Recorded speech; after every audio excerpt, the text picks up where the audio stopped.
Bismillahirrahmanirrahim. Assalamualaikum warahmatullahi wabarakatuh. Alhamdulillahilladzi hadana lihada wa ma kunna linahtadiya laula an hadana Allah. Asyhadu an la ilaha illallah wa asyhadu anna Muhammadan abduhu wa rasuluhu la nabiyya ba'da. Allahumma shalli wa sallim wa barik ala sayyidina Muhammadin wa ala alihi wa sahbihi ajma'in, amma ba'd.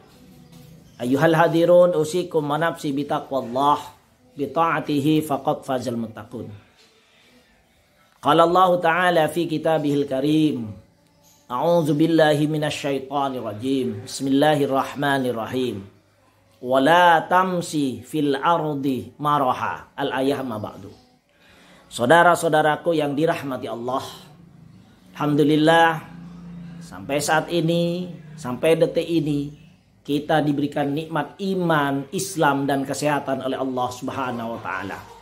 Maka wajib kita bersyukur atas nikmat-nikmat yang Allah berikan pada kita. Saudara-saudaraku yang dirahmati Allah, salatan wa salaman ala Rasulillah sallallahu alaihi wasallam, tamul anbiya tamur rasul. Mudah-mudahan salawat dan salamnya tetap pada baginda Rasulullah sallallahu alaihi wasallam, pada keluarganya, sahabatnya dan umatnya yang istiqamah dalam dinul Islam. Saudara-saudaraku yang dirahmati Allah, pada kesempatan ini kita akan bahas tentang haramnya atau larangan kaum laki-laki pakai perhiasan emas. Sebagaimana Rasulullah sallallahu alaihi wasallam bersabda, suatu ketika Rasulullah SAW di tangan kirinya pegang emas, di tangan kanannya pegang kain sutra. Lalu beliau bersabda, kuharamkan dua benda yang ada di tanganku ini kepada umatku laki-laki. Sekali lagi, kuharamkan benda yang ada di tanganku ini, emas di tangan kiri, sutra di tangan kanan, haram hukumnya bagi kaum laki-laki dipakainya. Hadis riwayat Abu Dawud. Nah, saudara-saudaraku yang dirahmati Allah, jelas ya hukumnya haram. Pakai emas, cincin misalnya laki-laki haram. Pakai kain baju kain sutra haram. Nah, kenapa sih di kehidupan kita ini masih aja padahal itu haram? Contoh misalnya nih, mohon maaf banget, harus saya sampaikan. Contoh misalnya ketika lamaran atau tunangan.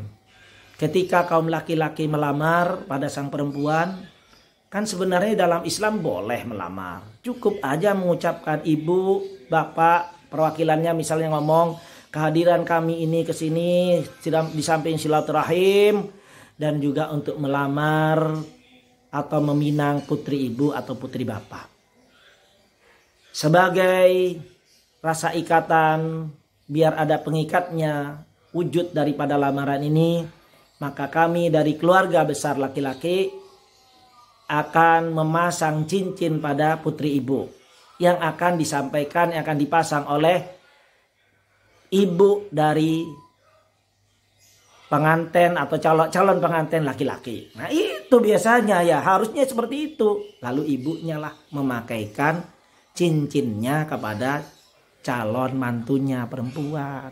Ya, nggak usah pada kesempatan ini misalnya MC ngasih tahu akan diadakan acara tukar cincin, haram. Yang laki-laki memakainya haram, bukan acara tukar cincinnya. Laki-lakinya dipakein cincin dalam rangka mengikat kedua belah pihak. Itu laki-laki haram. Perempuannya monggo. Begitu ya Bu ya, Ustadz tolong sampaikan Ustadz, itu haram. Ya Pak Ustadz, tolong Pak Ustadz. Sering sekali ini di kehidupan masyarakat. Hati-hati Pak Ustadz kalau gak nyampein nanti pertanggungjawaban kita.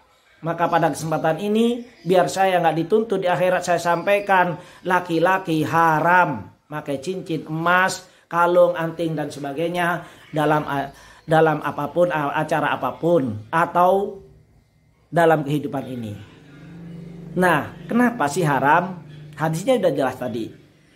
Dalam hadis-hadis yang lain tentu disebutkan. Dalam hadis riwayat Bukhari, Muslim, Tirmizi, semuanya intinya haram.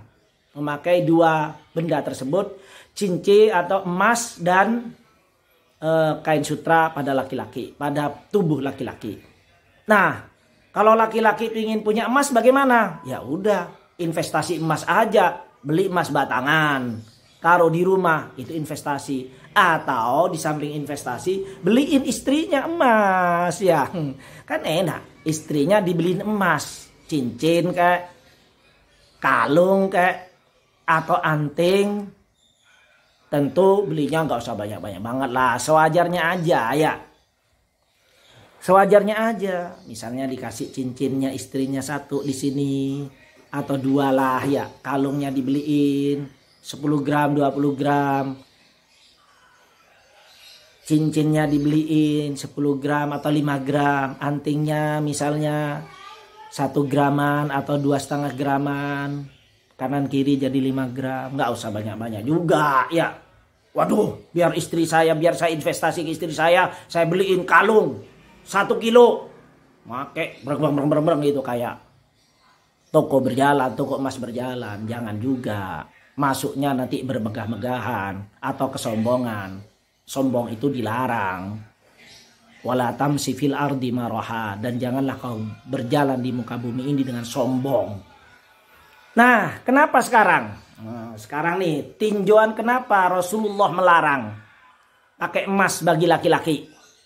Tinjauan agamanya, menurut para ahli tafsir hadis, yang pertama, tentu karena emas itu kesukaan perempuan, dipakai perempuan, laki-laki tidak boleh menyerupai kaum perempuan.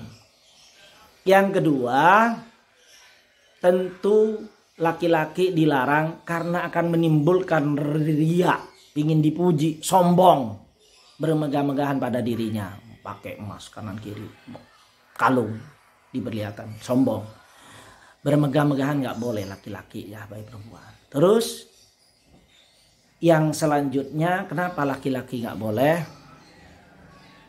Tinjau yang selanjutnya, kalau menurut tinjauan kesehatan tidak ada kesejalanan antara emas dengan kulit laki-laki. Sehingga apa? Yang pertama, menimbulkan berdampak negatif terhadap saraf otak kita. Nah, dicoba aja kalau nggak percaya. Ini penelitian ahli kesehatan sedunia. Orang di luar Islam itu suka, ada ahli-ahli Islam juga meneliti. Orang di luar Islam suka meneliti kena ajaran-ajaran Islam walaupun dia belum dapat hidayah. Dia sudah menjemput hidayah tapi belum. Ajarannya suka diteliti. Contohnya, kenapa sih dalam Islam nggak boleh pakai emas laki-laki? Ditelitilah. Oh, ternyata tidak ada kesejalanan antara emas dengan kulit laki-laki. Sehingga menimbulkan apa? Berdampak negatif terhadap saraf otak. Yang kedua, akan merangsang timbulnya penyakit kejang atau epilepsi. Yang ketiga nih, kaum laki-laki, ini bahaya ini, sebab gak jantan beneran, akan menimbulkan kemandulan. Laki-laki yang suka pakai emas, coba aja, lambat laut cepat atau lambat, dia akan menimbulkan kemandulan. Tapi lek mandul ya, enggak enak, suami istri mandul, wah gak enak. Makanya Islam melarangnya kaum laki-laki untuk pakai emas. Itulah bapak-bapak, ibu-ibu yang dirahmati Allah. Tinjauan agama udah, tinjauan kesehatan udah. Islam benar-benar agama yang sangat universal dalam mengatur kehidupan ini. Islam benar-benar agama rahmatan lil alamin. Wa ma arsalnaka illa rahmatan lil alamin. Islam sebagai rahmat bagi alam semesta, bukan bagi umat Islam doang, tapi bagi alam semesta yang ada di muka bumi ini. Mudah-mudahan apa yang saya sampaikan ini bermanfaat bagi kita semua. Bila mana ada benarnya semata-mata dari Allah Subhanahu wa taala, bila mana ada salahnya dari Al-Fakir saya, maka dari itu saya minta maaf yang sebesar-besarnya.